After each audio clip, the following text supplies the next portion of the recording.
mi padre murió en un accidente de carretera. Él era chofer de tráiler. Le fallaron los frenos cuando tomó una curva en su viaje a Sonora. Trabajaba para una empresa farmacéutica.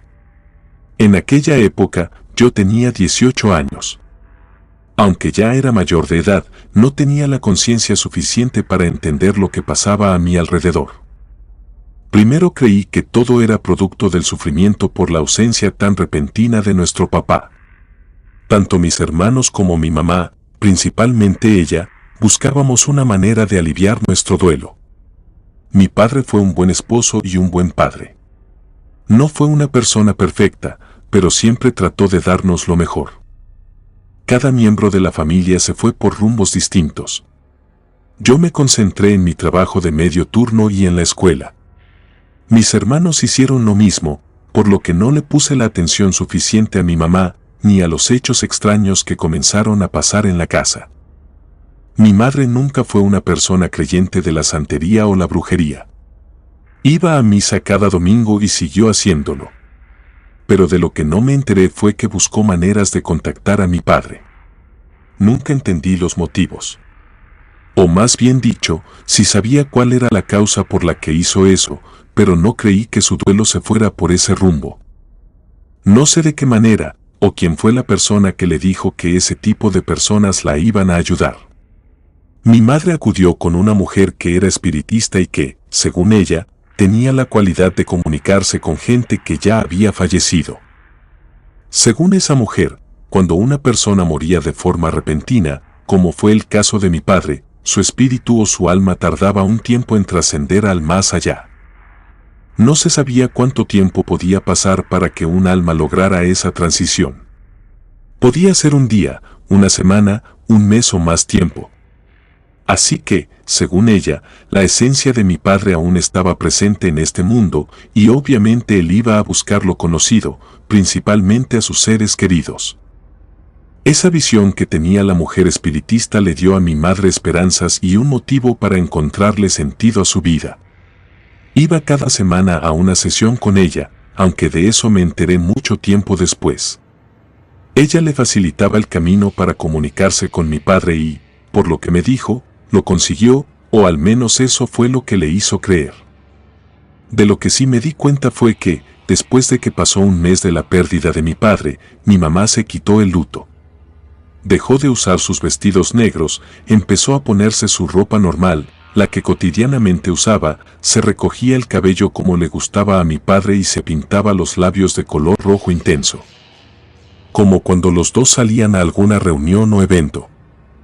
Me di cuenta de ese cambio en ella, pero me dio mucha alegría verla motivada. Y aunque sus ojos se veían tristes, creí que era la manera de salir adelante de su sufrimiento. Yo llegaba tarde de la universidad, por lo regular entre las 11 o las 12 de la noche. Y esa vez fue la primera en que me di cuenta de que sucedía algo raro en la casa. Recuerdo que cuando quise meter la llave en la cerradura de la puerta, no fue necesario abrirla. La puerta se encontraba emparejada. En lo primero que pensé fue que alguien se metió a la casa.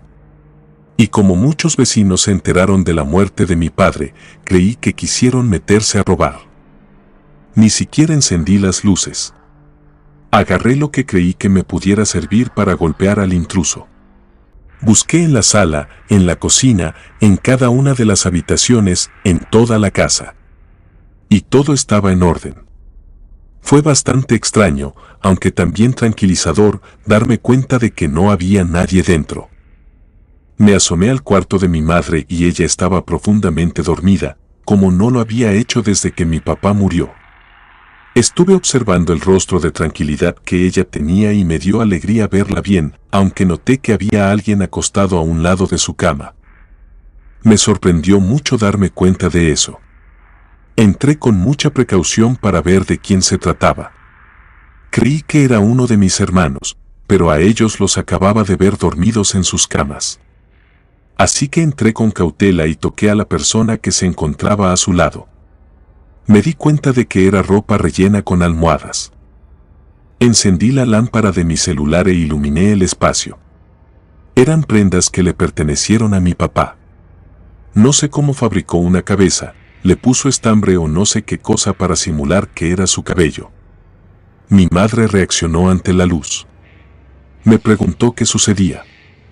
Solo le respondí que quería ver que se encontrara bien y me salí de su habitación. Fue la primera vez que noté a mi mamá haciendo cosas muy perturbadoras. Estuve sentado un rato en la sala para digerir lo que vi y escuché el movimiento de unos trastes. Fui a la cocina para ver si alguno de mis hermanos se había levantado a tomar agua, pero no había nadie. Todo estaba en orden. Me quedé por unos minutos viendo si no había alguna rata que anduviera buscando alimento, pero no hubo nada. Me fui a dormir un tanto confundido por lo que vi, pero el cansancio me venció y me quedé dormido. Esa noche soñé a mi padre. Desde que murió, no lo había soñado. Y escuché con claridad que me hablaba por mi nombre. En varias ocasiones lo hizo durante el sueño, hasta que me desperté sintiendo pesadez en los ojos. Miré a mi alrededor y de nuevo oí mi nombre. Esta vez estaba seguro de que alguien me había hablado. No era producto de un sueño. Me incorporé de inmediato y me quedé sentado en la cama, mirando a mi alrededor, buscando un indicio de quién pudo haber sido. Me pareció que era la voz de mi papá, porque era idéntica. Aunque sabía que eso era imposible. Y de nuevo oí el movimiento de los trastes en la cocina, pero ya no me levanté. Estuve despierto por más de una hora y ya no sucedió nada raro. Me quedé dormido hasta la mañana siguiente, cuando oí la voz de mi papá de nuevo, que me dijo que ya me levantara porque se me iba a hacer tarde. Escucharlo sirvió mucho para levantarme de inmediato, buscando de dónde provenía esa voz, pero no encontré nada. Salí confundido de mi habitación. Para esa hora, mi mamá ya preparaba la comida para irse a trabajar. La vi de buen humor. No quise hacer preguntas acerca de lo que había en su cama, aunque sí comencé a poner más atención a su conducta. Así fue como me fui dando cuenta de que el comportamiento de mi madre no era del todo normal. Me llevó tiempo poder detectarlo, porque la mayor parte del tiempo estaba fuera de casa. Mis hermanos eran los que convivían más con ella, así que le dejé encargado a Beto, mi hermano, que le pusiera atención a mi mamá. Pero era un muchacho de 16 años y creo que no lo hizo bien, ya que cuando le pregunté qué cosas notaba extrañas en ella, me dijo que todo estaba bien, solamente hablaba con alguien en la noche, antes de dormirse. Una noche me tuve que desvelar haciendo mi tarea. Iban a ser las 2 de la madrugada cuando escuché voces en el cuarto de mi mamá. Principalmente se oía su voz. Apenas la podía escuchar, hablaba en voz muy baja. Con cautela, me acerqué a la puerta y puse atención. Mi madre conversaba con alguien. La oí reírse. Aunque no pude distinguir con claridad la otra voz, sí pude darme cuenta de que había alguien dentro. Fue imposible saber de quién se trataba. Me agaché para ver por debajo de la puerta. Desde ese ángulo, solo pude notar los pies de mi mamá. Ella estaba sentada en la cama. A la otra persona no la pude ver. Estuvo así por alrededor de media hora. Luego apagó la lámpara del buró y se quedó dormida. Me quedé por unos minutos parado afuera de la puerta, tratando de entender lo que estaba pasando. Cuando creí que ya se había dormido, abrí con cautela la puerta, muy lentamente, para que no se diera cuenta de que la vigilaba. Entré a su habitación. A su lado seguía el compañero de ropa que ella misma elaboró, pero fuera de eso no había nada más. Al ver la hora, ya no podía seguir perdiendo el tiempo. Continué con mi tarea, pero no llevaba ni 10 minutos escribiendo mi ensayo cuando noté que la puerta de mi habitación se abría lentamente. Me quedé atento, viendo quién entraba. Primero creí que era mi mamá o alguno de mis hermanos, pero no fueron ellos, porque conforme se abrió más la puerta, no había nadie. Me levanté de mi silla y fui a ver de quién se trataba. Sin resultado alguno. Intenté avanzar en mi tarea, pero no pude hacerlo, mucho menos cuando oí la voz de mi papá, que me hablaba por mi nombre. Era su voz. Me habló de la misma manera que cuando estaba vivo. Él era el único que me decía pequeño, aunque yo era el mayor de todos. Se acostumbró a decirme de esa manera. Al escuchar el mismo timbre de su voz, me quedé pasmado, sin saber qué pensar. Miré a todas partes a mi alrededor y dentro de mi cuarto no había nadie. De nuevo me dijo pequeño, y comencé a tartamudear, a preguntarle qué quería. Lo digo de una manera fácil, pero no lo fue. Sentía un frío tremendo, producto de mi temor, tanto que comencé a estremecerme por las emociones encontradas. Durante unos minutos, todo quedó en silencio. La lámpara que tenía encendida en mi escritorio se apagó. El cuarto quedó a oscuras. Ni siquiera la luz de la calle entró. Y aquella voz tan reconocida por mí volvió a escucharse para decirme que no pudo despedirse de mí, que venía a hacerlo. Todo fue tan repentino y tan doloroso. Con mi voz temblorosa, le pregunté si se encontraba bien, pero la voz de mi papá no volvió a escucharse.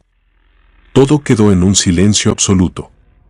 Vi cuando la puerta se abrió lentamente de nuevo y él se marchó.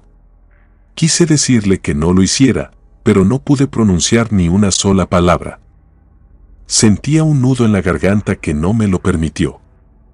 Luego escuché que algunos juguetes de mis hermanos se movieron. Ellos dormían en la planta alta de la casa y supe que mi papá también fue con ellos. Con mucha precaución, tratando de hacer el menor ruido posible, subí por las escaleras y vi la puerta de la habitación de uno de mis hermanos abierta.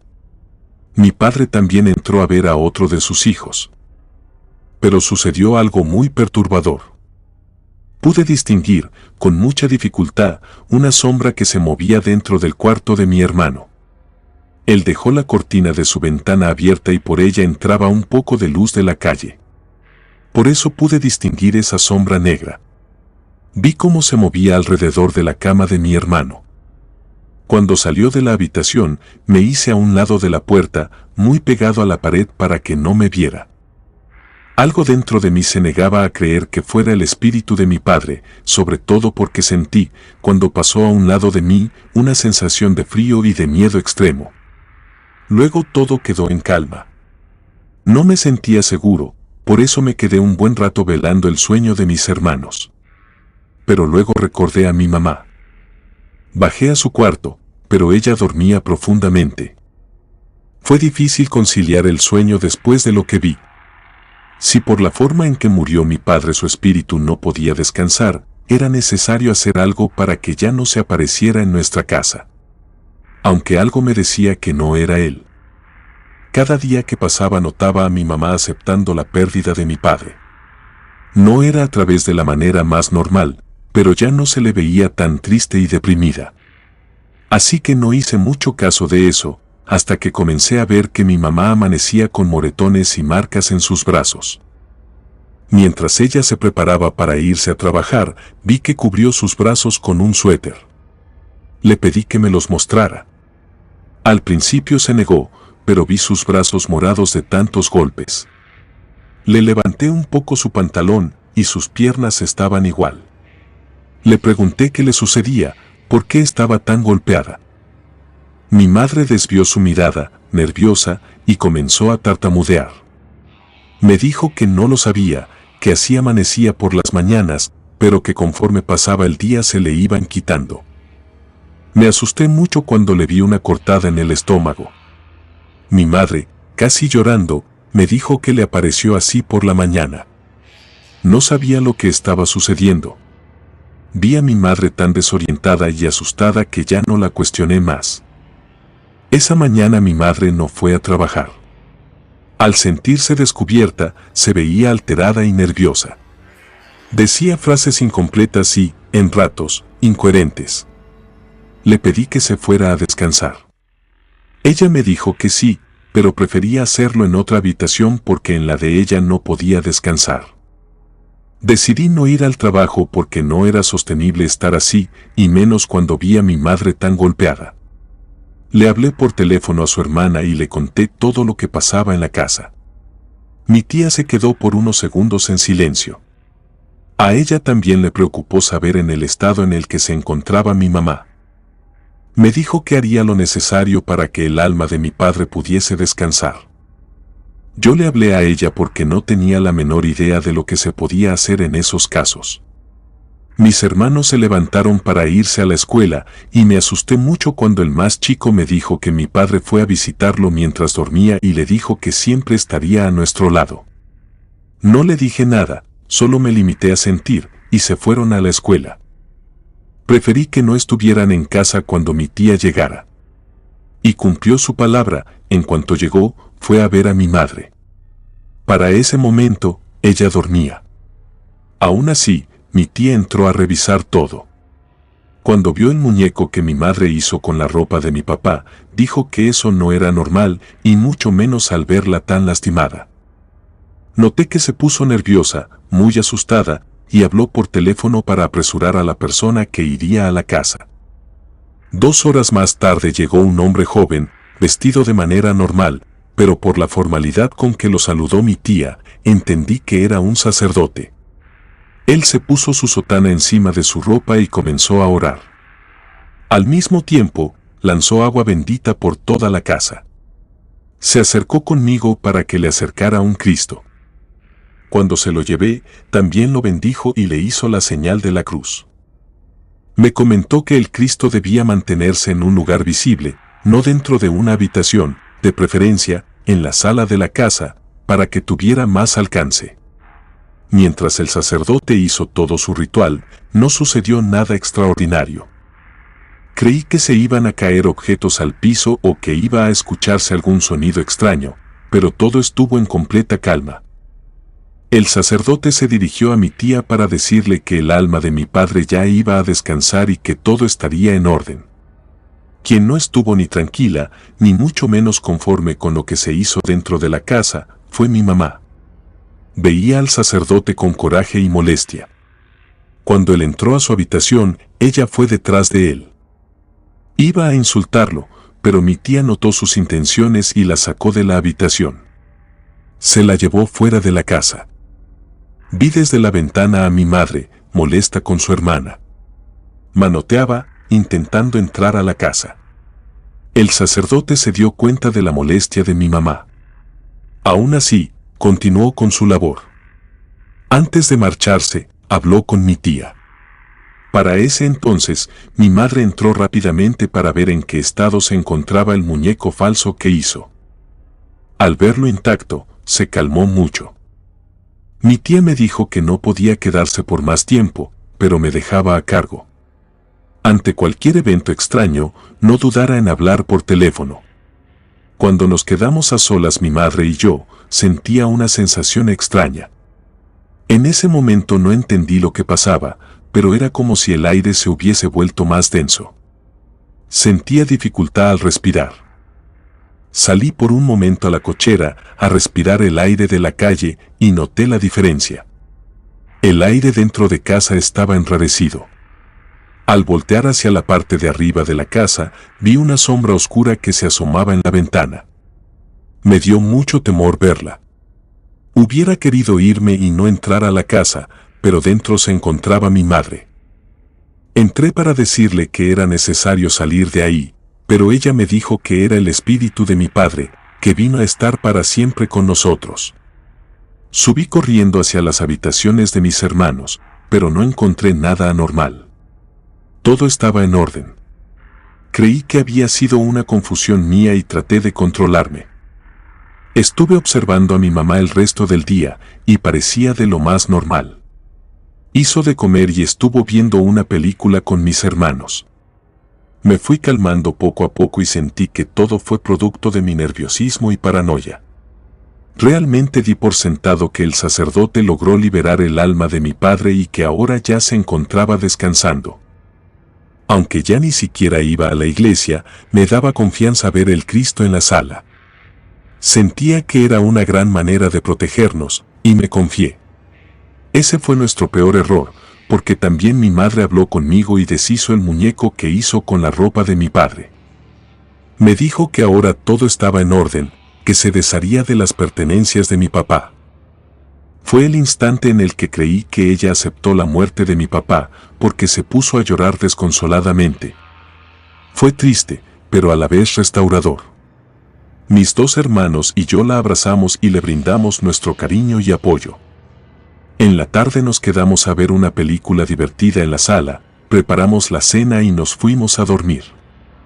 Yo me puse al corriente con mis tareas, en las que apenas hacía lo mínimo indispensable, y mi estado de ánimo era mejor. Así que no me di cuenta cuando se hizo muy tarde, hasta que oí los pasos de mi mamá cuando cruzó la sala. También oí cuando le bajaron al depósito del baño, así que creí que era ella. Cuando la puerta comenzó a abrirse, ni siquiera dudé que se tratara de mi mamá. Me sonreí, porque ya sabía cuáles serían sus palabras, que no me durmiera tan tarde, porque mi juventud se iría en un suspiro. Pero a quien vino fue a mi mamá, y mi sonrisa se congeló al ver la figura translúcida de mi padre, que me miró con tristeza. Me hice hacia atrás y tiré el banco en el que estaba sentado.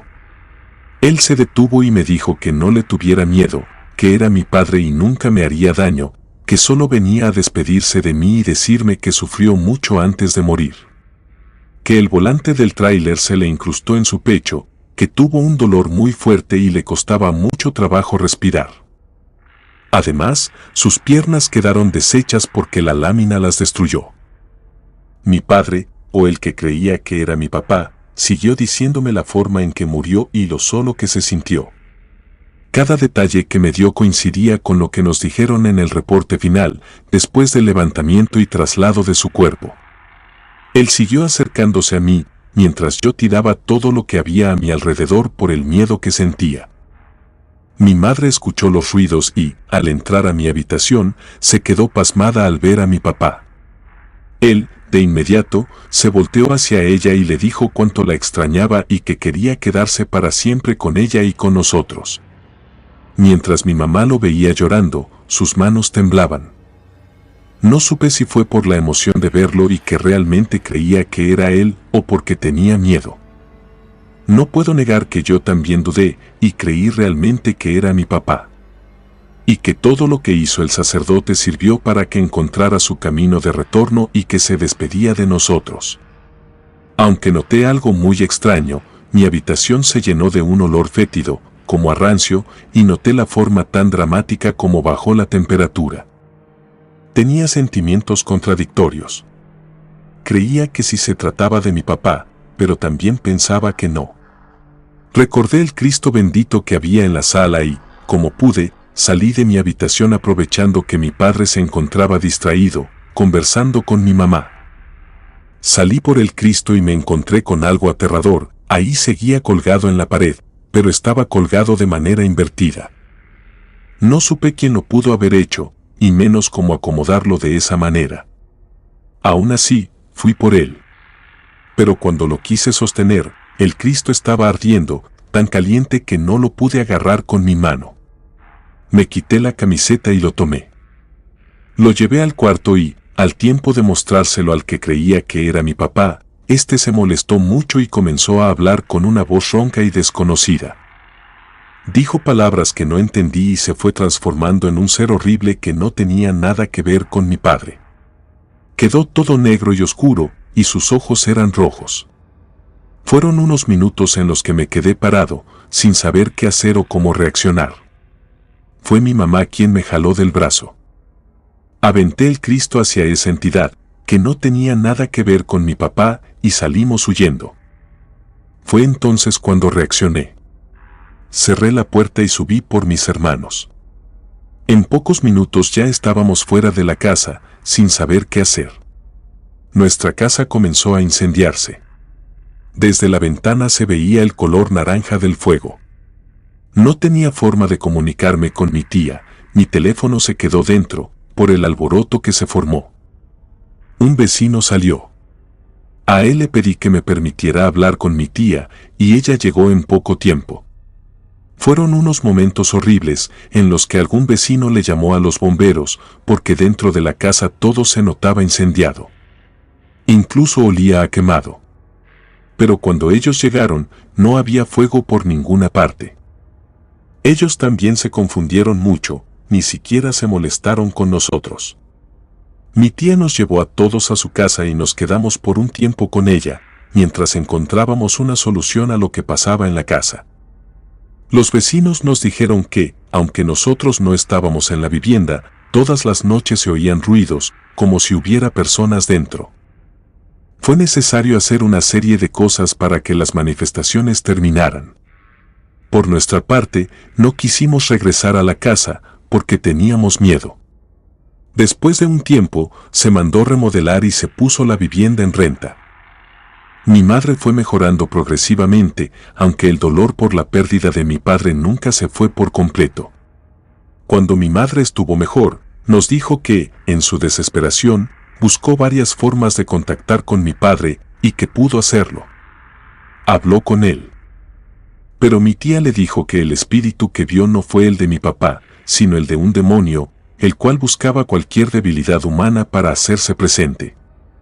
Le dije a mi tía que yo también hablé con él y me contó cosas que solamente él sabía, como la forma en que me llamaba desde que era chico, así como sus últimos momentos de vida. Me dijo que sufrió mucho antes de morir, que fueron minutos que vivió en soledad y que, antes de partir de esta vida, todo el tiempo estuvimos en sus pensamientos. Quizás después llegó un espíritu maligno, pero realmente yo pude hablar con mi padre después de muerto. Mi tía nos dijo que el maligno utiliza cualquier manera para engañarnos, y que eso fue lo que nos sucedió. Mi madre, en su afán de ver de nuevo a mi padre, abrió portales, y por eso lo pudimos ver y escuchar. Todo fue producto de una mentira. El demonio suele conocernos tanto, y es capaz de entrar hasta en nuestros más profundos pensamientos y sentimientos, que los utiliza a su favor. Pero definitivamente, el que vimos, no era mi padre. Comunidad de Relatos de Terror, quiero enviarles un gran saludo y agradecerles por todo el apoyo que le han brindado a este proyecto. Ya somos más de 20,000 suscriptores y nuestra próxima meta es llegar a los 21,000. Gracias por todo su apoyo.